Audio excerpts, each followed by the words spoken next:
안녕하세요. 이승훈 소장입니다. 자, 오늘은요, 주제가 좋은 아파트를 사기 위해서 꼭 알아야 할 7가지라는 주제로 말씀을 드려보려고 합니다.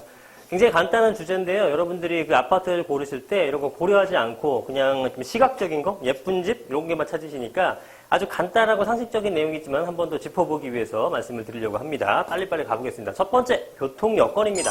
당연하겠죠. 교통여건이 굉장히 많죠. 버스, 택시, 지하철 등등 여러 가지가 있는데 그중에서 뭘까요? 당연히 지하철을 얘기하는 겁니다. 자, 근데 지하철이라고 다 같은 지하철이 아니에요. 자, 이 사진이 뭔가요? 자, 이 사진이 지하철을 놓친 사람 사진이에요. 이거 출근길에 한번 해보셨습니까? 완전 짜증납니다.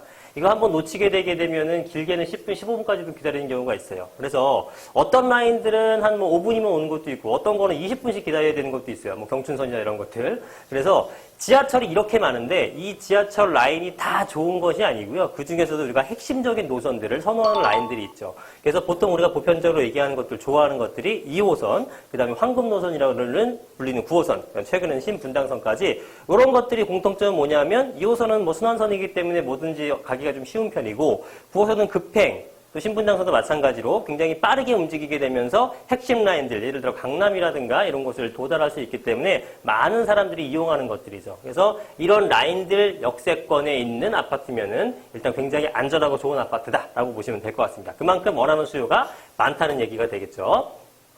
그래서 지하철 교통이 가장 중요하고요. 이 지하철은 20평대, 30평대 주로 소형 평수에 가장 큰 가격 영향을 미치고요. 어떤 라인인지 그리고 그 라인 중에서도 어떤 역인지, 즉 지하철역, 그 핵심 업무시설까지 빨리 갈 수 있는지 이것을 보는 것이 가장 중요합니다. 자, 두 번째는요, 교육 환경입니다. 자, 우리나라 교육 시스템이 바뀌기 전까지는 교육 환경에 대해서 부동산의 가격 미치는 영향이 굉장히 셉니다. 이거는 비단 우리나라뿐만 아니라 대부분의 나라가 마찬가지가 되겠고요. 지금 보시게 되게 되면 뭐 엄청난 그 불빛들이잖아요. 이게 자동차 불빛인데 학원가 밤 풍경입니다. 낮에 보시면은 다 학원가로 구성되어 있고 저녁 때 보시면 이 노란 학원 버스가 한 두 줄은 차지하고 있어요. 길게랗게.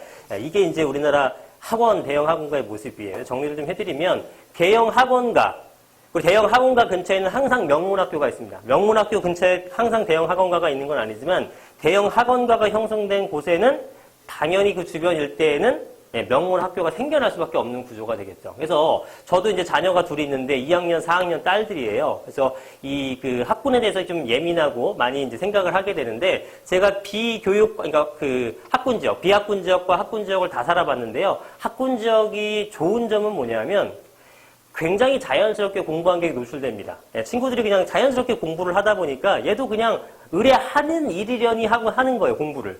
공부해 하는 게 아니고 그냥 공부가 하나의 일상, 이렇게 자연스럽게 되더라고요. 그런 교육 환경을 만들어준다는 것 면에서 굉장히 좋은 것 같아요. 그래서 우리 교육 환경도 중요한 요소가 되겠다. 세 번째는 좀 생뚱맞을지도 모르겠는데 쇼핑시설입니다. 정확하게 쇼핑 문화시설이 되겠는데요. 최근에 지어진 거 보게 되면은 굉장히 예쁘게 지어지죠. 그 다음에 보시게 되면 자 이런 모습들. 그 다음에 요즘에는 쇼핑시설만 있는 게 아니라 이렇게 문화센터가 있습니다. 그래서 각종 체험들을 할 수가 있죠. 여기도 보시게 되면 요가서부터 미술, 도자기, 마술, 피아노, 발레, 농촌 체험 캠프, 바리스타, 인문학 강좌, 코딩 클래스 뭐 등등등 없는 게 없습니다.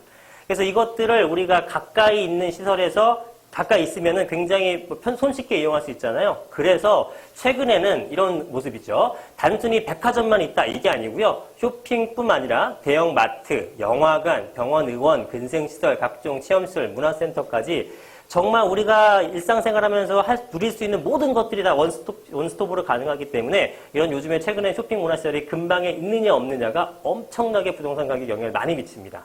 예전에는 뭐 백화점 있다고 그게 부동산 가격에 영향을 미치지 않았잖아요. 미도파 백화점 옆에 있다고 특별히 가격이 비쌌나요? 그런 거 아니에요. 그렇지만 요즘에는 이런 시설들 들어오게 되게 되면 굉장히 가격이 많이 미칩니다. 뭐 롯데백화점 커다란 게 들어왔다거나 현대백화점이 들어왔다거나 그죠?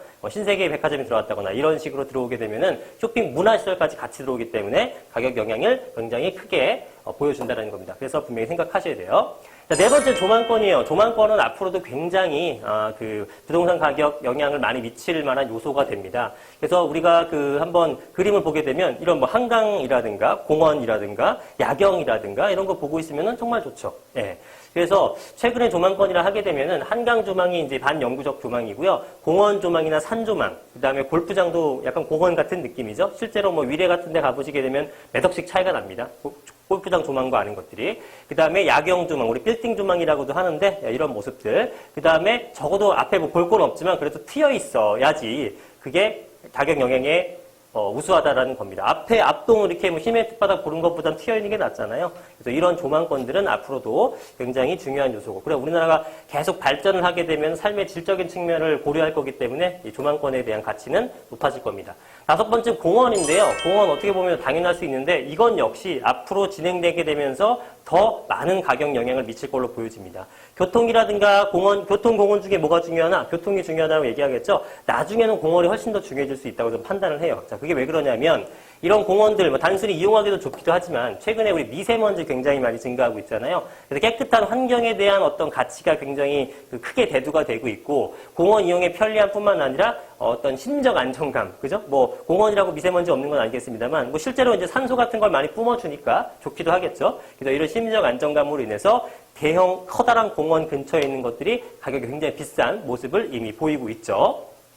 자, 우리 여섯 번째는 새 아파트입니다. 새 아파트 선호 현상은 점점 더 강해질 것 같은데, 자, 보시게 되면 공법이 엄청나게 발달했습니다. 구조도 굉장히 예쁘게 짓죠. 그래서 이런 식으로 짓게 되니까 어떤 아파트가 나오냐면 이런 아파트가 나오는 거예요.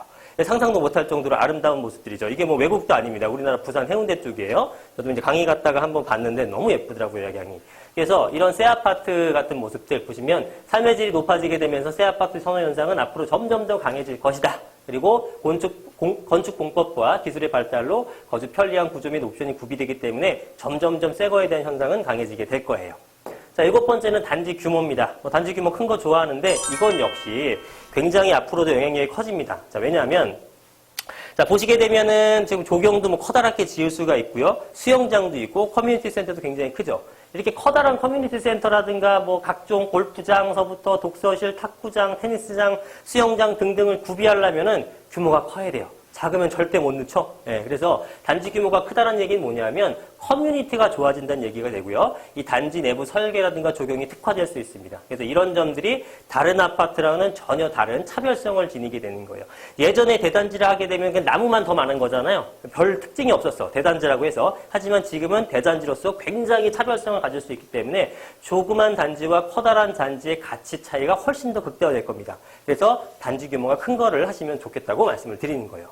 자, 짧게 7가지 설명 드려봤는데 잠깐 정리를 해보게 되면 첫 번째 교통 여건 좋아야 된다. 직주 근접성. 두 번째 교육 환경이 좋아야 된다는 것. 그다음 세 번째 쇼핑 문화시설 근접 여부. 그다음에 조망권이 보이는 아파트냐. 그다음에 근방에 공원이 있는가. 우리 아파트는 몇 년 차인가? 새 아파트인가 아닌가? 그다음에 단지의 규모. 그래서 커뮤니티 시설이 차별성이 되어 있나? 이런 부분들을 보는 게 좋겠습니다. 그래서 좋은 아파트를 고르는 7가지 조건인데요. 굉장히 상식적이지만 여러분들이 한번 아파트를 구입하기 전에 이 요소들을 대입해서 나름대로 점수를 짜보시고 아파트를 고르시면은 성공적인 투자가 되지 않을까라고 생각을 합니다. 자, 감사드리고 건강하시고 부자 되시고요. 영상 마음에 드셨으면 좋아요와 구독 많이 눌러주시고 다음에 더 좋은 영상으로 찾아뵙도록 하겠습니다. 자, 이승훈 선생님이었습니다. 감사합니다.